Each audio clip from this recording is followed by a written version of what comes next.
Welcome back to In Our Issues, a podcast where we learn what it's like to be in the shoes of people with mental health issues. My name is Nathan Donnelly, and this week we answer questions that you guys submitted for us on our website. That's right, you heard me. Our answers to these questions got so long and detailed that it became a whole episode. This one was really fun to make. The questions you guys submitted created a conversation between the three of us that I think is going to be beneficial for everyone to hear. Lots of great perspective on living with mental illness. You guys totally made Amanda's day, by the way. She came in smiling ear to ear with all the questions printed out ready to go. If you would like to submit a mental health related question for us to answer in future episodes, check out the link in the description below to go to our website where there is a tab that says Ask Us a Question. And now, without further ado, here is the IOI crew. So welcome, everybody. Welcome back to In Our Issues. Today, we're really excited. Oh my God, we're beyond that. I know. We got some really great questions from the community. So we're going to be answering them today. Woo-hoo. Yes. Looking forward to it. Oh, by the way, I'm Amanda. I'm Nathan. I'm Bill. If this is your first time joining us, welcome to the In Our Issues crew. What is the little tagline thing that you say that I like? Wait. Learn what it's like to be in our issues. Yeah. Let's sit down with the crew and learn a thing or two about what it's like to be in our issues. I like that because I think it kind of just makes sense with what we do. Yeah. The crew. The crew. So everybody has a copy of the questions in front of them. Mm-hmm. We had 7 responses. 7 people asked us questions. I'm really excited about it. I'm looking forward to see what kind of conversations we have surrounding these. Yeah. So the first one I wanted to ask was actually the last question that someone asked. So we asked people if they had any questions about living with mental health or mental health issues or trauma that we as certified peer recovery supporters could answer. And I wanted to start with the longest one first because I think this one's really important, and we've talked about it. We've kind of talked about, emotional flashbacks before in some of our episodes. I think that's actually going to come out later. You guys will listen to those episodes later when this comes out. But this one says, I've recently been put in a position where I had to move back in with my parents. I soon found myself having some mental health triggers. I'm 20 years old. While growing up, my parents have always had an alarm system on the house. They tend to turn on the alarm system by 10 p.m. daily. I found myself feeling trapped in the house after 10 p.m. like I did when I was growing up. Growing up, it was basically an unspoken rule that no one goes out after the alarm has been set. I know that as an adult, I can come and go as I please within reason. I know the alarm code, and my parents have expressed that I'm not trapped just because the alarm is on. However, I still get anxious and feel trapped every time the alarm is set. How should I go about getting rid of that feeling? Any advice would be helpful. Damn, that's a good question, man. Yeah. So I think to start off, I would say that it seems to me like what you're experiencing is a bit of an emotional flashback from before when you were a kid or when you were, younger about when you weren't allowed out after 10. that pressure to, you have to be in by 10 p.m. Like you have to make sure you don't leave the house, which. Yeah. Maybe just like a little pint of PTSD. It may very well be that, it wasn't a one time, hey, parents said, you can't go out after 10 because we set the alarm. It may have been every day, Yeah, it may have been a situation where you got scolded a few times or et cetera, Like we don't know the extent of the situation, but we can speculate though. Yeah. Right. And I think that when those emotions are laid down, we have to put into perspective, when those emotions are laid down at a younger age, they feel heavier, right? Because even when you are slightly disciplined when you're a kid, it feels like the biggest thing in the world, right? Like sometimes like even if you spill something and they're like, oh, what did you do? It feels kind of shameful. So in that aspect, because that experience was laid down at such a young age, it makes sense why like that anxiety is still big and present. It makes a lot of sense, and it may it may just be a really normal reaction because your brain had that drilled into it for so long, and you're coming back to the exact same place. I'm assuming it's the same house. Yeah. Well, your brain has those memories. Goes right back there. Hey, I know last time we were here, we couldn't do that. Exactly. Yeah. I think that's that's a great point. Yeah. And in terms of advice, I would say my advice would be to just exposure response prevention yourself through it. Just the alarm is set. You realize that. Just go out.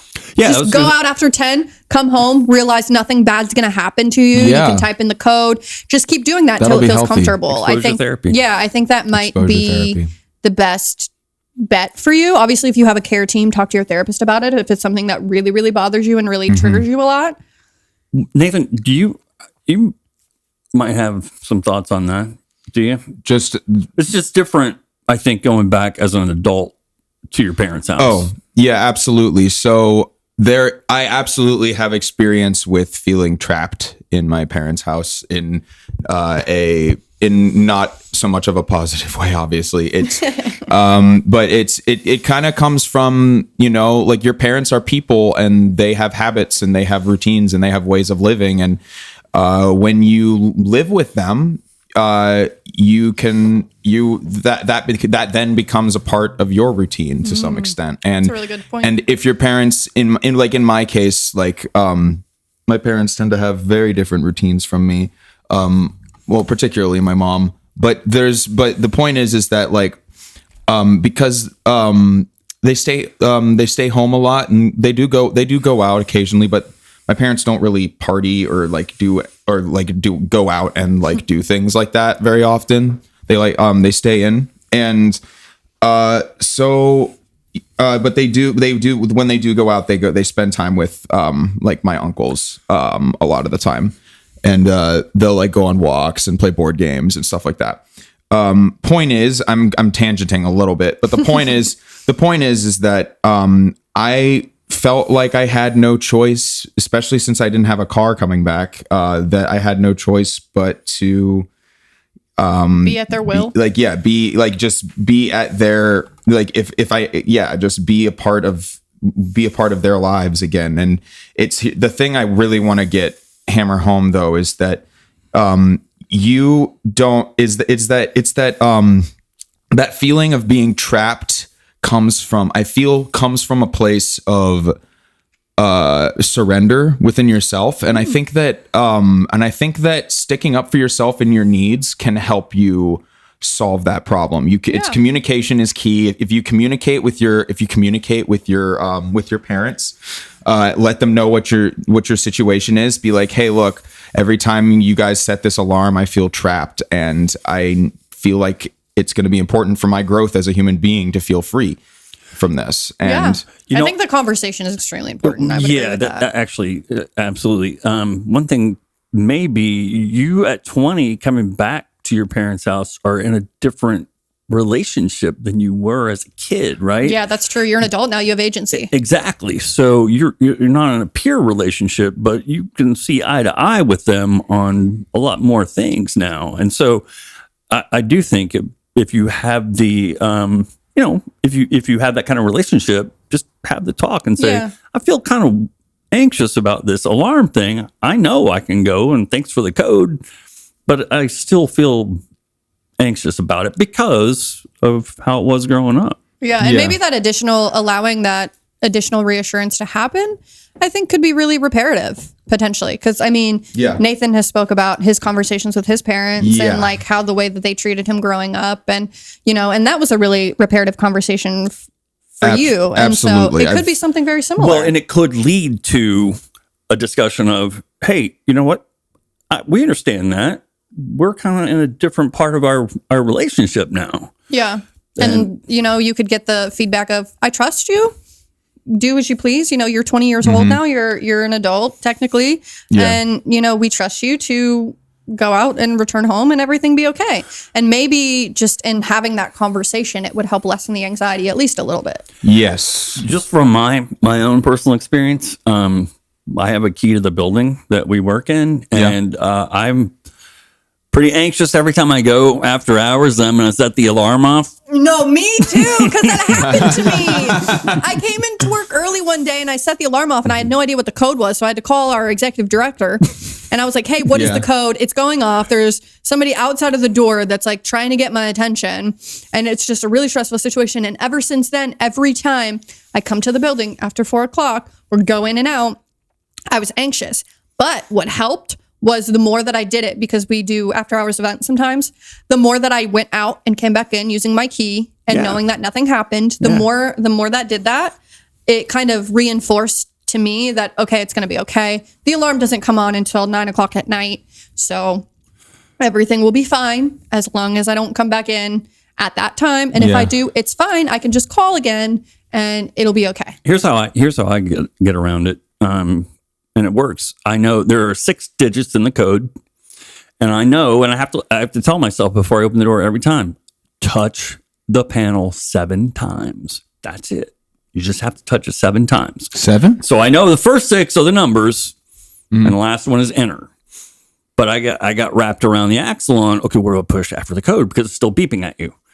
Yeah. Now that I know going in exactly how many times I'm going to touch that thing helps me out. But exposure therapy on anything safe is pretty helpful. Yeah. Can be. It definitely is for me with my OCD because I get stuff like that. Like I used to not be able to drink protein drinks because I thought that they would make me sick.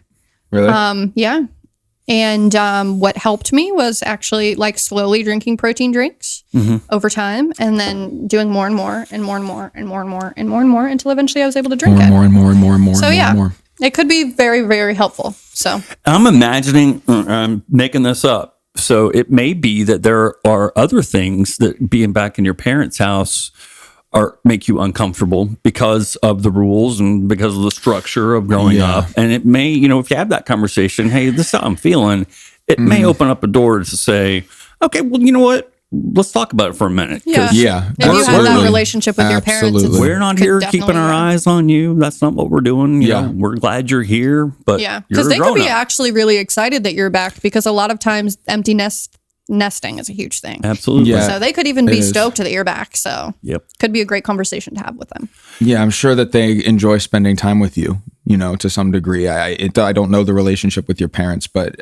ideally, I guess that would be the case. I'm going to throw this out, and it goes for any question at least I ever try to answer. If we don't get it right, let us know, please. Yeah, please do. Give us feedback for sure. Please do. So if this ends up in a screaming match with your parents, we'd love to know that. And I tell my friends, I'm not good at texting because there's no nonverbal cue.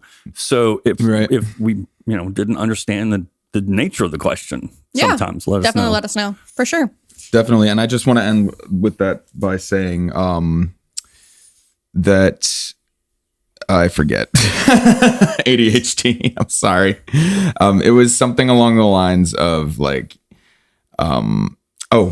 so just the whole, I feel like a lot of parents will enforce the whole my house, my rules thing.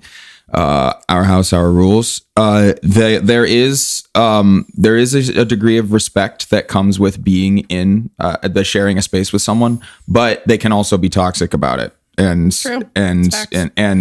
make you do a lot of unreasonable things to satisfy their needs in ways that aren't considerate towards you. So be sure to evaluate that if that's what's happening. And I would also like to pinpoint the fact that it was an unspoken rule that nobody goes out after the alarm is set. And I think the unspokenness of it all can add an additional layer of anxiety because of the fact that boundary wasn't appropriately communicated to you, thus giving you that kind of anxiety because it was never a conversation that was to be had. So maybe if the conversation is had now that you're an adult and you're 20, it could alleviate some of that anxiety. And at least for me, in an unspoken rule situation, I awfulize. Yeah. My brain goes way too far than it should have. My parents may have been thinking, hey, we're keeping our family safe. I may have been thinking, oh my God, they're up in my business. They don't trust me. Exactly. Yeah. Yeah. For sure. All right. The only other idea I have is since you have the code, change it and make them earn it back. That's so funny. All right. Is there another one that you guys specifically want to tackle for yourselves? I picked that one because I thought it was... Remember when we recorded that episode on boundaries and I was laying on the floor in the fetal position the whole time? Yeah. Well, I got that going on here too, but I have to tackle this question at some point. Really? So since you asked for volunteers. Okay, go for it. I want to start a relationship with someone. How should I go about letting them know my triggers or my trauma without scaring them away? This is a really, really great question. And I can give you a lot of ways not to do it. Which could be helpful. Yeah. Don't dump. Yeah, don't trauma dump on the... I think... It's really difficult because I'm the type of person that is very upfront at first. And if you cannot accept that, there is the door and don't let it hit you on the way out. But that's not me being like, this is all the bad shit that's ever happened to me on the first date, right? I ask them their feelings about mental health, mental illness, mental health medication. I kind of get a finger on the pulse of, that's kind of what I like to do because. How do you bring that up? Well, I'm the type of person that has a lot of very strong walls up in the beginning. So if this person doesn't like what I have to say, goodbye. It's kind of like how I am. I don't really I get attached very quickly, but the first kind of like 2 or 3 dates, I really kind of suss out the situation and see kind of where they're at and what their, values are. And then if they align with my values, then I just instantly fall in love, and it's just terrible. No, I'm just kidding. She's not kidding. No, I'm not. So I think it just depends too how deep and far you are into this relationship already. I think that context is important. If you're just talking about generally, then that's kind of how I would go about it. But if you're in a, situation where you're close with somebody right now and you're just like wondering how to tackle this situation, what do you guys think? I got a couple of examples. I may be going through something similar to this. I am. So what I had tried to do in the beginning was make sure that I didn't have any neurotypical responses to things that were outliers. So Explain. I will. So I had to say to my friend, hey, I may react really strangely to some things that you do. If I do, let's talk about them because they're not you. Good example. My friend was here the other day and her phone was on the coffee table. She's like, hey, babe, where's my phone? I'm like, it's over there on the coffee table. And I walk towards it and I'm like, do you want me to pick it up and bring it to you? Yeah. Because in my past experience, phones were not a good thing. You don't touch the phone or the phone's going to get thrown at your head. It could. Or you touch the phone and you see something that you don't want to see. Yeah. So we had a little conversation about that. First time she stayed over, I stayed up all night. That was okay because I told her, I want you here. I want you to be comfortable. I'm going to do the best I can. But I kind of gave her a heads up, that it would take me a minute to be comfortable with somebody here while I'm asleep. And there are knives in the kitchen. My partner was actually like that as well in the beginning too. Really? Yeah, like he could fall asleep at my house for like maybe an hour or two, but he could never spend the night because he felt unsafe unless he brought over a weapon with him. Okay, that's I get crazy. that. I'm good now. It didn't take long. We had one pretty interesting conversation of like maybe a month or so when we started dating. I texted her and I was having a shitty mental health day. I said, hey, I'm having a really ugly day mentally. Has nothing to do with you at all. I just want you to know that. So if I respond inappropriately or in an odd way, keep that paradigm in mind. And she was really appreciative of that. Hey, thanks for letting me know that it may be odd. And we got through that. I think what I'm hearing from you is that communication is key. Oh, yeah. And I think too, like, I would say that I wouldn't go too much too soon, though, I like to suss out how they feel about mental health in general in the beginning. Yeah. But if that's not something that you're comfortable with, definitely don't do that. But I think the way that, Bill approaches it is really nice, like situationally. And I think that after a few times of like dating somebody or being with them, you can kind of get a gauge for how they feel about that kind of stuff just by getting to know them and getting comfortable with them.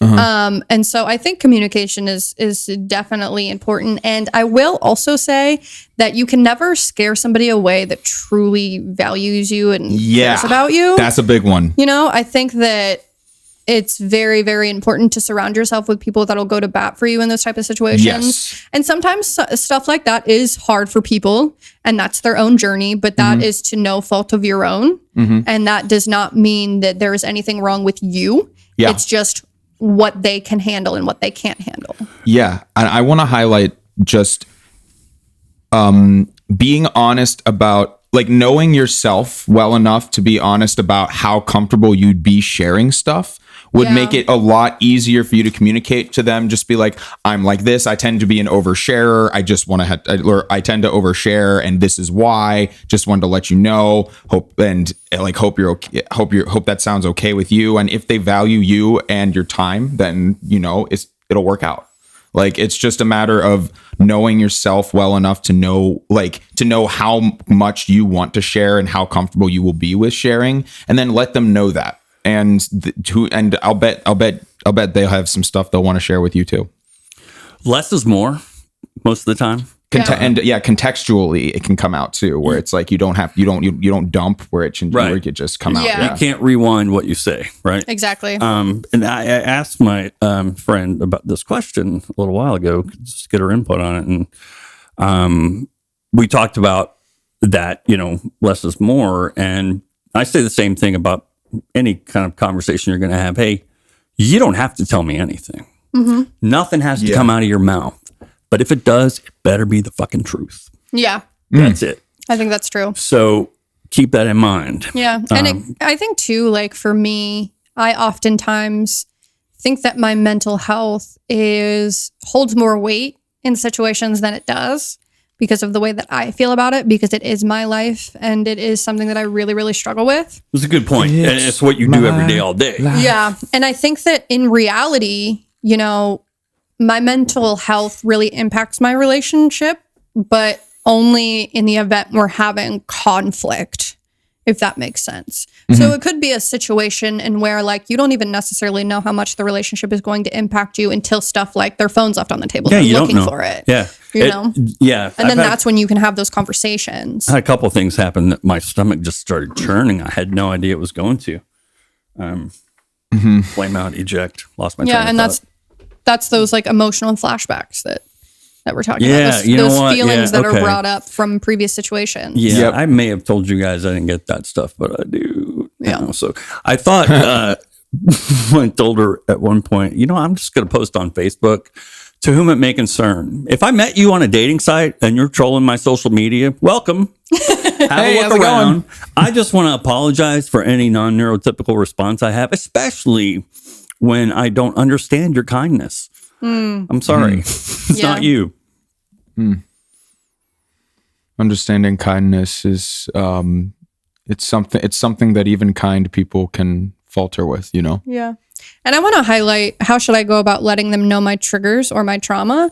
I think that it's very important to have the conversation with them in an environment and in a situation where things aren't super tense.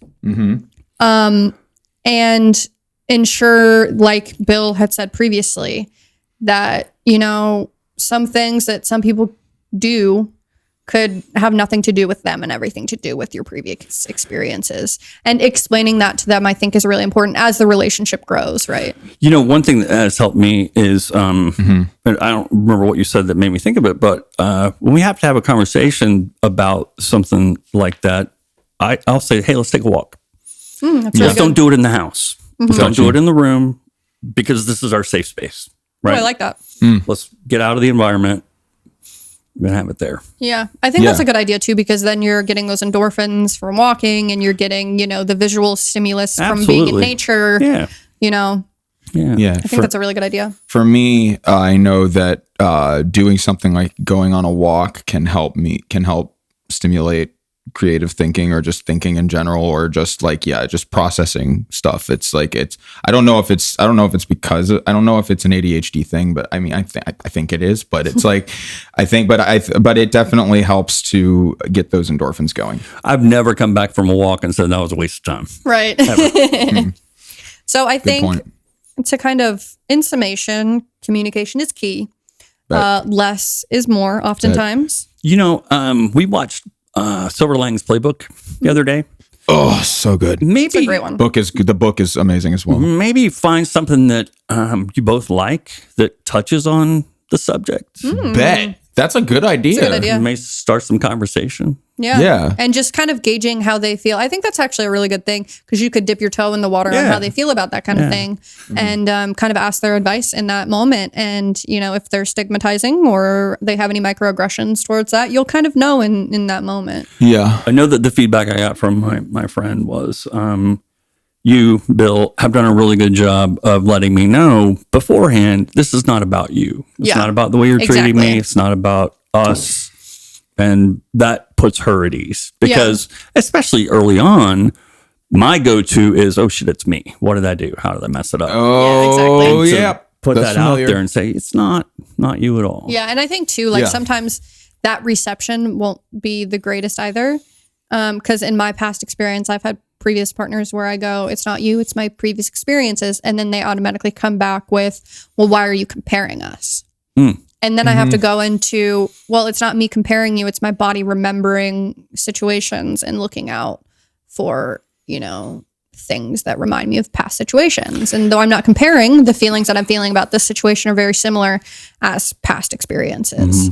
And I think that's something that's, really important to try to explain if you're I think that's more long-term. Right. Like, I think that's more when you're getting into the nitty gritty. But I think the more relationships you've had, the easier it is for that person to go, hey, you're not comparing me to somebody else. It's not about that. Yeah. And I think too, it's like having an understanding of mental health in general, I think is key in that conversation. Or being willing to learn about it. Yeah, exactly. I had one experience a long time ago. I think we talked about it where I was getting ready for bed. This person I was seeing, and I took my shirt off and I had scars on my shoulder. And she's like, what's that from? I'm like, oh, motherfucker. That's some years of cutting, right? But I remember in that moment thinking, you gotta hit this head on. You got one shot at this. Yeah. So that's an opportunity to seize everything you ever How was wanted. that? That one went really well. She was really nice about it. Good. Yeah. Yeah. Yeah. That's great. That's awesome. And that's the thing is too, is like this could foster a way to become closer and to. Oh, in my case, that has. Absolutely. Yeah. Yeah. No doubt. No doubt. Yeah. And that's the thing is like, that's the most important part of it all, right? Is to foster that closeness rather than create that divide. And if divide is created by another person because of your personal experience of, your life and the way that you're explaining your situation, then they don't need to be in your life anyways. Let me play devil's advocate with you. Go for it. Doing that, sharing those things, and then getting a response that's caring, supportive, understanding, loving, that makes me go, ooh, okay, and I got to watch out for that. Yeah, like you cling on to that person because of that? Yeah. That can, okay, yeah, I feel that too. Yeah, that's definitely something that can happen because if they're encouraging you and believing in you when you can't do it for yourself, it can mean the world to you. Yeah, and I mean, that's okay, right? That's it's okay. Yeah, I'm not saying that's bad. Yeah. I'm not saying that's bad. We've talked about, in the past, I try to stick to the facts. So when I start to feel that way, I've been saying, okay, how long have I known this person? Right. Ground yourself in that reality. Right. Well, what's acceptable at this point? So yeah, I think it's a really good point. All right. Nathan, do you have a question that you want to try to answer? I see one on here that we've kind of talked about with our ADHD episode that we're going to be having coming out. Well, you want to do that one then? Yeah, it's the second to last one, if you want to read it. That I have a hard time getting the minimal basic tasks done. I have a hard time getting even the minimal basic tasks done. What suggestions do you have to get back on track? Should I ask my partner to help remind me? I don't want to come off as irresponsible. All right. So asking a partner to help is never a bad idea. If it's a loving person who you're living with and or spending lots of time with, having their assistance is encouraged and will definitely help. And a lot of times just asking that question too, because our partners want to help us. A lot of times that's the case. Yeah, that's what I do. What would you like me to do? Now, for example, your partner needs to make a doctor's appointment and they're not doing that. I know that you need to do this. I know that you're going to do it at some point. What can I do to help foster that process? What do you need from me? A lot of times you get, I don't know. And I tell people at work all the time, that's okay. You know what? If you don't know, I get that. We'll figure it out together. And I think too, sometimes body doubling is a really powerful tool. Like like having somebody to be there with you while you're doing the thing can be so helpful. That's what that's called? Body doubling. I think so. When Pretty sure. last week when I had my friend come over to the office 3 days in a row so I could make a phone call while she sat there. Yeah. Did play it on her phone. I just needed her to be in the room. Is that what we're talking about? Yeah. Yep. Yes. I totally get that. And Body doubling. That really happened. Yeah. I can amount to this recently. I reconnected with a really great friend recently, and we enjoy each other's company to that degree that we just like hanging out, even if they're reading a book and I'm doing something else. You know what I mean?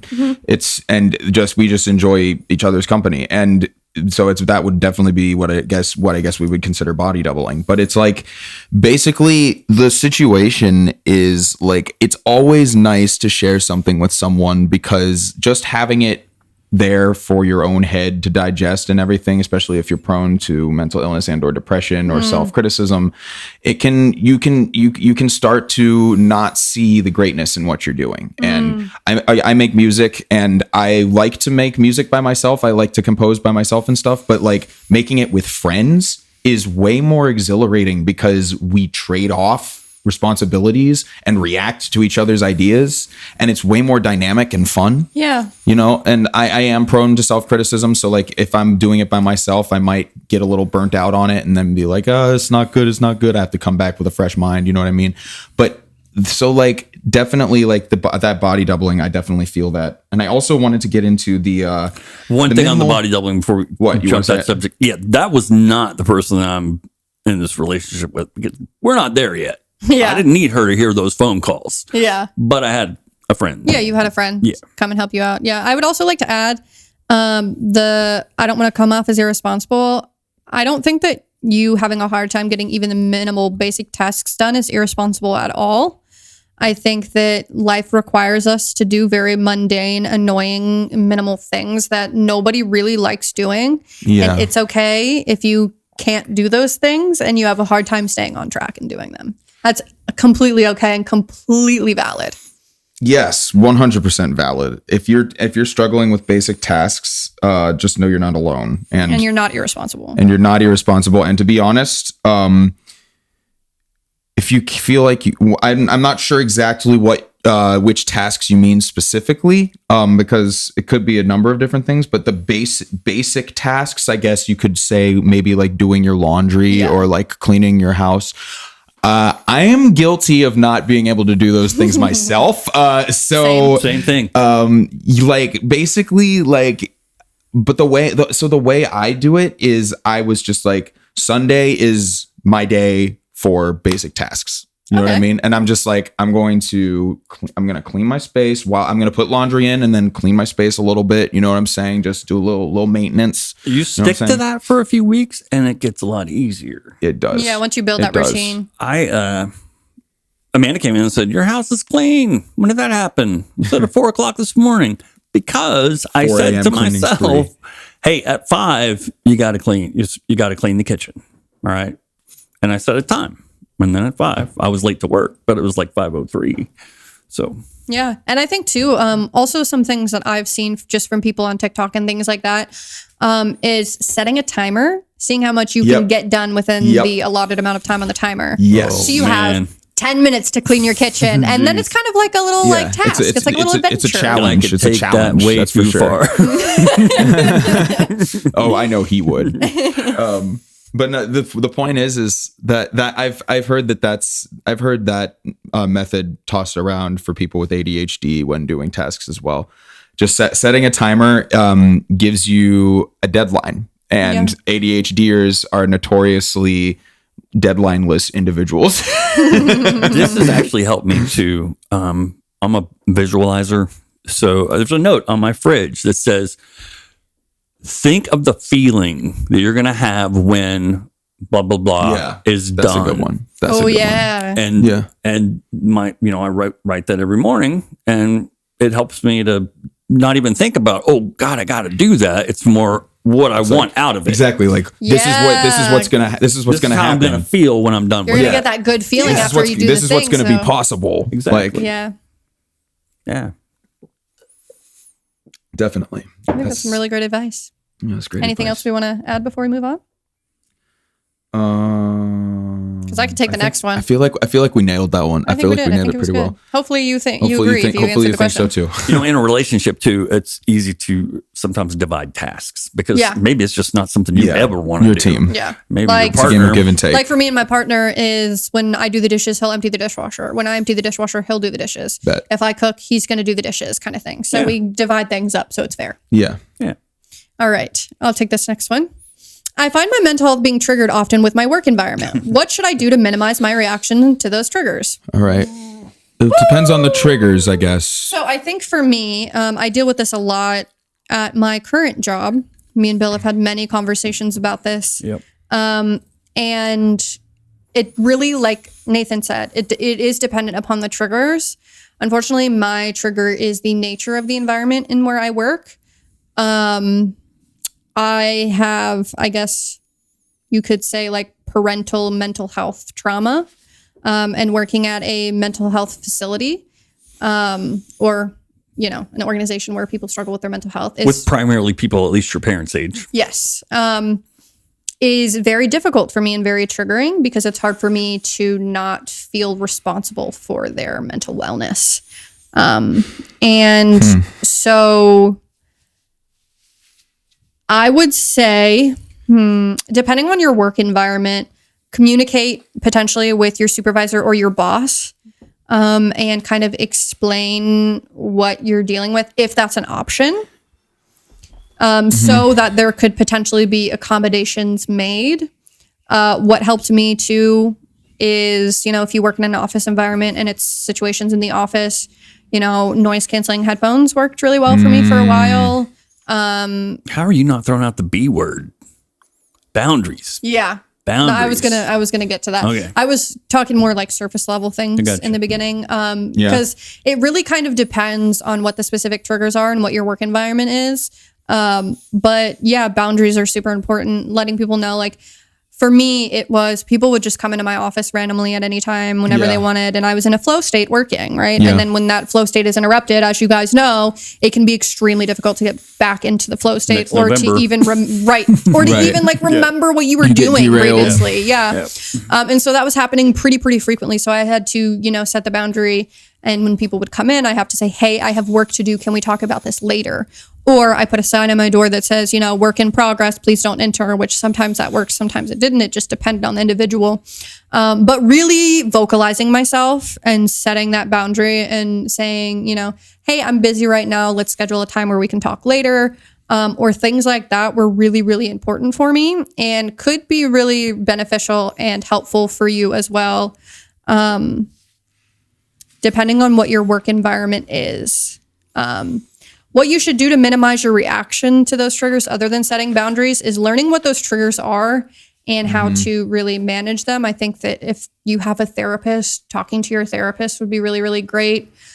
And making sure that you always have ways to cope through those triggers readily available for you. I have essential, because sometimes smells really trigger me. Yeah. We talk about this in the PTSD episode that's going to come out.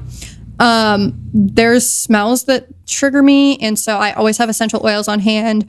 I always have fidget toys on hand so I can do some stimming. I always make sure I have like things that I can like touch or taste. I like have chocolate in my office sometimes, or like snack things to help ground me in those moments. And I actually at home have a box under my bed of just like a bunch of tools for like coping in case I get triggered at home too. So just make sure that you have, you know, resources available for you to ground yourself in the moment when you're triggered and know what those coping tactics are for you, whether that's like a breathing exercise, you know, grounding yourself, working on, you know, the 5, 4, 3, 2, 1 senses, like 5 things that you can see, 4 things that you know, those kinds of things. In for 4, out for 8. Yeah. And the box breathing and all that kind of stuff. We got to describe that stuff. We're going to throw it out. For real. So the 5, 4, 3, 2, 1 senses is for each sense that you have, name like 5 things that you see in the room, right? Okay. 4 things that you can feel, 3 things that you can hear, 2 things that you can smell, and 1 thing that you can taste. That's a framework for mindfulness. Mm-hmm. And that helps ground you. And that's something that I use very often when I have panic attacks in the car or like I get triggered out in public. That's a really important one that I use. Takes you out of your brain and into your senses. Yes, exactly. Yeah. And then box breathing is something that's really helpful. And that's basically like it's the breathe in for 4, hold for 4, out for 4, hold for 4. Yeah. And then just repeat that to really ground yourself. Also, if you breathe out, this is the 5, 7, 8, right? If you breathe out longer than your in breath, then that will trigger your body that you're safe. Because back in the day when we were primal and we were running away from animals, we could not breathe out very heavily when we were running, like, right? When you're running away and you're in danger, right? And so when you breathe out longer than your in breath, it signals to the primal part of your body that you are feeling safe, you're back grounded, you're not running away from danger. Wow, I didn't know that it went all the way that deep. That's so very interesting tidbit. So a couple of things that you could do in those types of situations. Anybody else have any other advice? Advice from our hunter-gatherer brain. Right. It's pretty sick. So I have something I keep in my pocket, and it's not like to the inception point, but so that I can feel that tangibly if I can't get up and leave my desk. If someone has got me trapped in my office, I've got something that they can't even see. They don't know what I'm doing. Yeah. But I'm like, I'm good. And one of our really good facilitators taught me, he has 2 phrases that he'll, when he's got his rock or whatever it is in his head, he's saying, I'm safe. Yeah, that's what I do with this. So I bring 3 fingers to my thumb because our brain likes to think in 3s. So I am happy, I am healthy, I am safe. And I'll do that under the table when I'm triggered sometimes. I'm healthy and I'm safe. And I'll just keep repeating that to myself, and I'll say it in my head because oftentimes when we hear the word safe or we say the word safe, it actually signals to our body safety. Cool. Big one right there. That's great. And also doing things in 3s is nice and grounding. Yeah.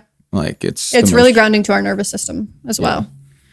Too far, too close, just right. You know what I mean? Like like if you're trying to throw a piece of paper into a trash can that's really far away, you might like you micro adjust until you get it right. And then usually you go too far, then you overcompensate, you go too short, and then you're like somewhere in the middle, boom, you hit it. Yeah.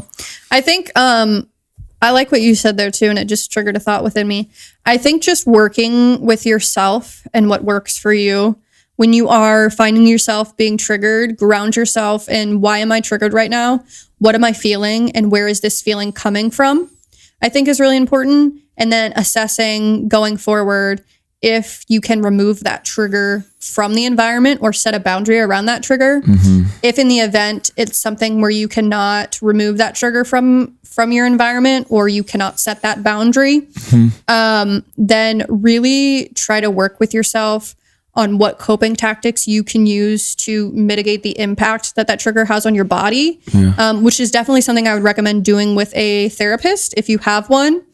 But if you don't, you can definitely just try a bunch of different coping tactics, Google, YouTube, things that may work specifically for you and what your trigger is. Yeah.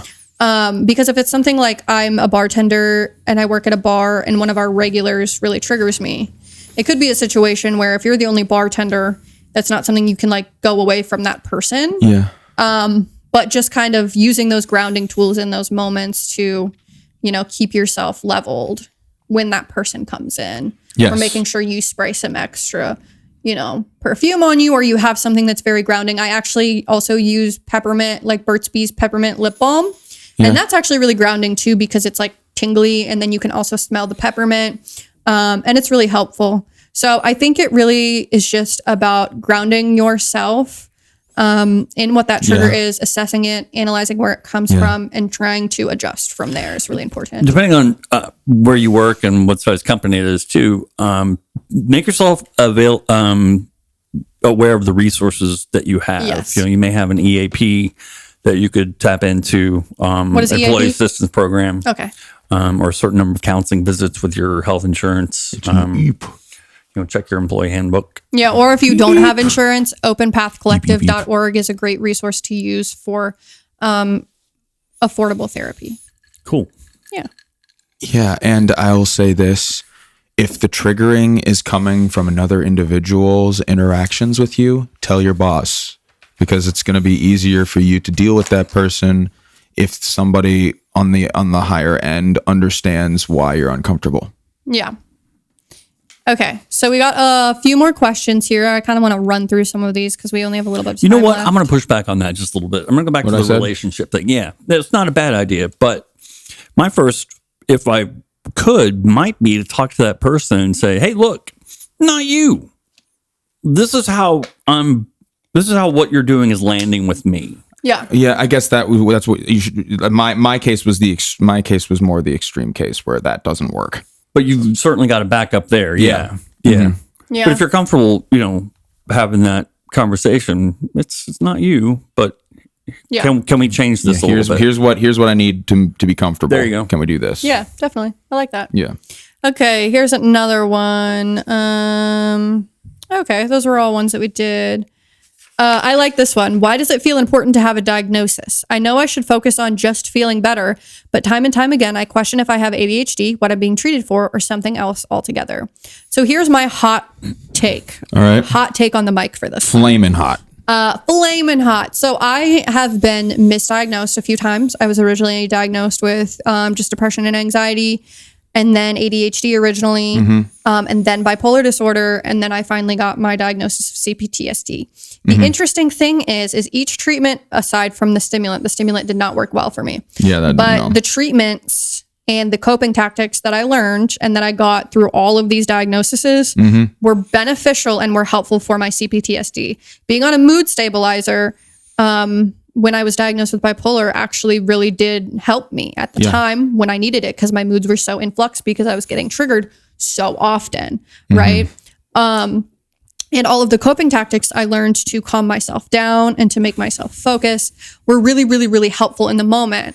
So I think, diagnosis is really important when you're looking at your treatment options in terms of what types of therapy you're getting and if you're being medicated. However, in terms of coping tactics and skills you can use, it's all about symptom management. Yeah. I'm a huge firm believer in symptom management because there's so many overlapping symptoms between a lot of different disorders. We'll talk about, and you'll hear in future episodes that things like CPTSD, ASD, ADHD, all symptomatically look, and bipolar, all symptomatically look very, very, very similar. And there's only a few traits that differentiate them from one another. And so whether or not you have ADHD, I think is, something that is important for you on your journey. If you feel like that diagnosis is helpful for you, I think that if we're looking in terms of medication, diagnoses are very important. But I think if we're looking in terms of like symptom management, like coping tactics, like therapy, I think it's important for the modality that you're using, right? Because with OCD, CBT works sometimes with OCD, but with my specific health OCD, I have to do ERP. Like I have to do exposure response prevention, and I can't just do the cognitive behavioral therapy, right? Similar thing with with CPTSD. I can do cognitive behavioral therapy, but that only takes me so far. So now I have to do eye movement desensitization, and reprocessing because I need to reprocess those emotions that come from all of the trauma that I've worked through in CBT. So diagnoses are important for those kinds of things. But I think that symptom management is the most important. I agree with that 100%. If the question had ended at time and time again, I question if I have ADHD. Yeah. Period. Me too. I've been dealing with this shit for a long, long time. And there are many days I'm like, I'm not sick. I'm lazy. I'm a dick. Yeah. I'm just, You just assign something. Yeah. I'm a creep. I'm a weirdo. I'm a weirdo. Yeah, I think it's That's natural. Gonna be stuck in my head the rest of the day. You're welcome. I think it's natural to question your diagnosis for sure. Because like with me, I was misdiagnosed, and I really feel like I align with my diagnosis, and I'm happy that I eventually found my diagnosis of CPTSD because it made so many things make so much sense to my brain. And I think that's the kind of important of diagnosis for some people is it provides you clarity and it provides you of comfort in knowing like, wow, okay, this is what this has been this whole time. And then I can research and learn from other people who have this label and this name and learn from them and what they can do. But the thing is too, is like, I research things about, autism spectrum disorder and ADHD, and a lot of the things that people who struggle with those things and what they do help me with my CPTSD. So it really, I think, just depends on how you're going about treating your mental health. Yeah. Figure out what makes you calm and what helps you stay centered and do more of that. Yeah. But I agree. I think that a lot of these disorders have symptoms that overlap, and it can be hard to. A diagnosis helps you. It puts a label on it, and if sometimes that can help, but it's also really like we're saying, just because ADHDers have rejection sensitive dysphoria. And that comes from feeling, inadequate because they can't keep up with regular society, and that can cause but those constant interactions where you feel let down can also cause PTSD because they create stressful situations. So there's kind of an accompanying system of PTSD triggers that can kind of accompany ADHD. It can all become a mixed bag, Yeah. So essentially, when you're struggling with being neurodivergent in a neurotypical society, it can then cause its own layer of trauma. Exactly. Yeah, I think that's an important piece as well. And I just think like if you are wanting to get medicated, I do believe a diagnosis is important because of the fact that if like in my situation, because at the time that I was struggling, I had complex post-traumatic stress disorder, and they really didn't know a lot about what that was at the time. Yeah. I got put on stimulants, and that was not a good thing for me. I really, really tanked, and I was angry all the time, and I was frustrated, and I punched a hole in my wall. Like it was a lot. And so I think that if it's in terms of that kind of stuff, then it is really important. But I think that, getting advice from people who have firsthand experiences with things, like listening to this podcast, I think can be really helpful and really beneficial and really important. I agree with you, Amanda, that for me, managing my symptoms is the important part. Yeah. What a diagnosis did was give me a place to start looking for information. Exactly. Got you. If a diagnosis is important, though, please use person first language with yourself. Yes. All right. Let's define that. Okay. Put the person first when describing the thing. I am a person living with bipolar disorder. Yeah. Instead of saying I have bipolar disorder. Or saying I am bipolar. I am bipolar, yeah. Saying I am somebody who struggles with bipolar disorder, or I am somebody with bipolar disorder. Somebody living with whatever it is they're living with. There you go. Yeah.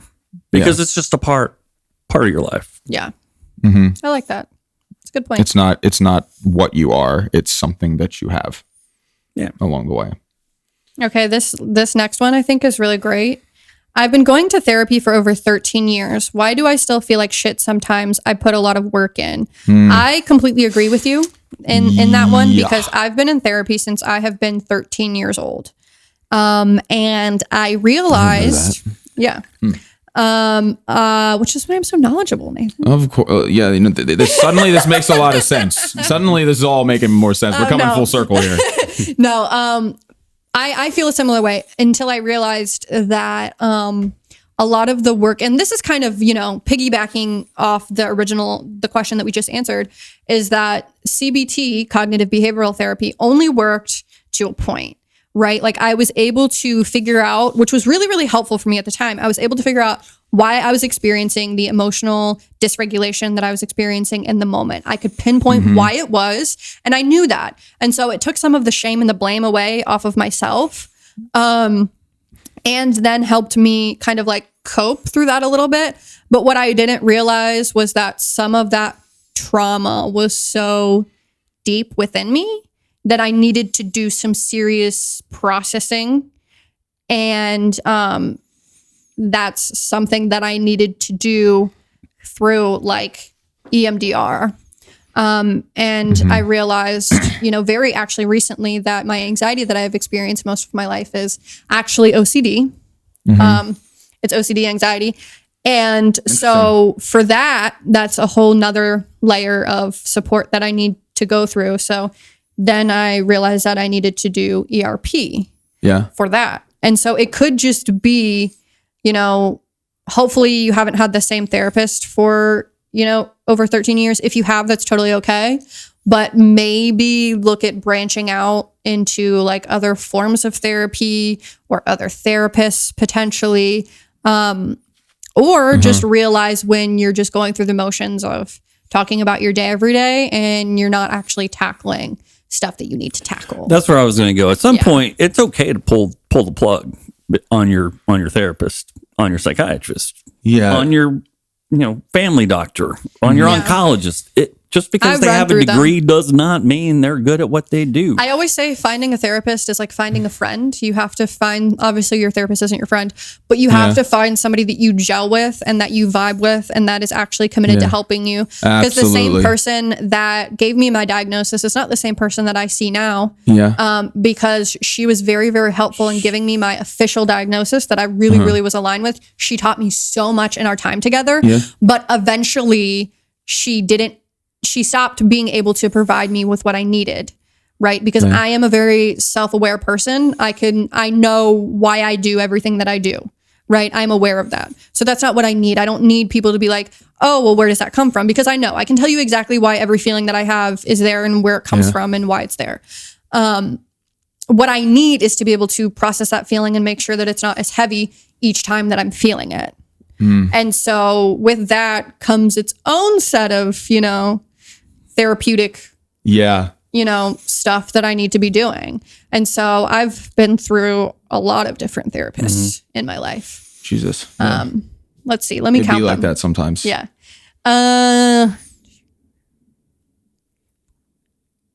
6. I'm on my 6th therapist. Nope, my 7th. My 7th therapist. Got you. How do you know when it's time to change? When I don't feel myself progressing and I have that conversation with them and I say, hey, you kind of have to be in charge of your own recovery in this kind of aspect. And I say, hey, I don't feel like we're making progress here. How can we divert and start making progress?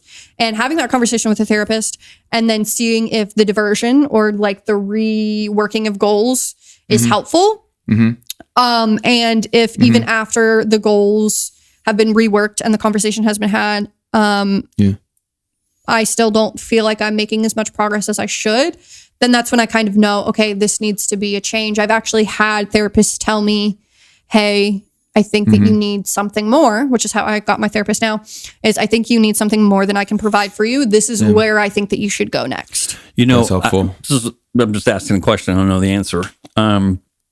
It seems to me that it would be pretty appropriate to have a conversation with your therapist and say, here's what I want to see in myself in 3 months, in 6 months, however long that is. Tangible, something you can put on paper or in your phone. Definitely set that goal. Have nouns and verbs attached to them that are facts. These are the things I want to see. And then you can check that and say, okay, we're not getting there. Exactly. I think that's really important too. And this person said, why do I still feel like shit sometimes? I put a lot of work in.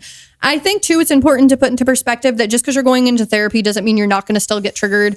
You're not going to still feel like shit sometimes. Therapy isn't like a cure-all. There are things that I really, really have worked very, very hard on in therapy, processing and everything, that they still really, really fuck with me, but not as much as they used to. And I think sometimes it's hard for us to see how much progress we have actually made. Kind of like when you're going through a weight loss journey and you don't really you don't physically see it on yourself. But then other people will say, oh my gosh, you look like you've lost a lot of weight. It's kind of like one of those things in where that's a great comment.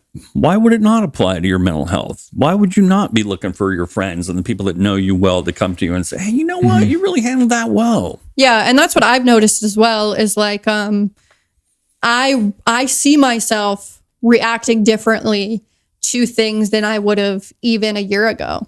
Like me when I accidentally like spill something a year ago, I would have beaten myself up and been like, "Oh, you're stupid, like you're an idiot, like what'd you do that for? Like you're smarter than that, like you knew that was gonna happen," kind of thing. Like just really beating myself up. Yeah. Where now I'll just laugh and I'll be like, "Oh, you're so silly. Like it's totally okay. Like you're an adult now. You're allowed to make messes and you can clean them up. It's not a big deal." Like, and meeting myself with that type of grace has been such a huge improvement that I didn't even realize was happening until something like that happened. And I realized that my initial reaction wasn't to shame myself. It was to just laugh it off, which is huge for me. That is huge. And I'll say this, I also relate to that. I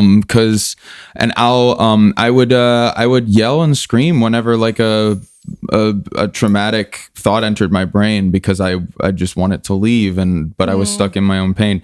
And now when that happens to me, I just stop and I laugh my ass off afterwards and I look in the mirror. I'm just like, I was just like, that hasn't happened in a while. What was that one about? Like, like, hey dude, what are we doing? Yeah, like how are we doing here? I like that. A little self check-in. I'm just like, so that's some trauma. Writes it down on a list I'm gonna bring up in therapy. Period. And I'll say that like the therapy though, like if you're writing down your trauma triggers and you're bringing them up, trying to get them heard and received by your therapist, and their advice is not helping, then find a new one. You might feel that stagnation. Yeah, because at the end of the day, therapists work for you. Yep. Right. Ask your therapist. What do you see? How am I different? Yeah, that's a really good point. Lay it You're out allowed for to me. have that conversation. Tell me how you earned your money. And I always say too, tell me how you earned your money. What am I paying you for? If your therapist can't point to a whole page of results, if you've been seeing them for years, then they're taking you for a ride. Yeah, and I think too, like when you are looking for a therapist, I will say this. I always try to get a consultation with the new therapist. Yeah. Just to see if our goals align with one another and they meet my expectations on what I want. A lot of therapists will not do this, but it is okay to ask. Sometimes they don't for whatever reason. But if they don't, then you don't need them anyways. And It go would be find somebody badass. who will. Some kind of a database where you ask questions and therapists answer them anonymously, and you're anonymous, and you pick the person that you like their responses, or you like their theory, you like their the way they do their practice. It's actually kind of cool. It's like Ask Reddit, but for therapists. Right. What actually really like stuck out to me with my therapist, which this therapist I've had for almost a year now, and I've made the most progress with her than I have with anybody else. Sorry, other therapists. But Sorry, other therapists. What I liked about her is that she requires a consultation to see you, like before you meet. And I was asking her some questions, but she was asking me more questions about myself and what she can provide me and what her capabilities as a therapist is. That give me confidence. In the consultation, that I was like, this is it. Like, this is who I know I'm going to make really, really great progress with. And I have. And I need a therapist that hold me accountable. Exactly. Because, some therapists are very passive because they work for you, right? You're in control at the end of the day of the therapist. And that's what they teach you when becoming a counselor, is that you can't be doing more work than your client.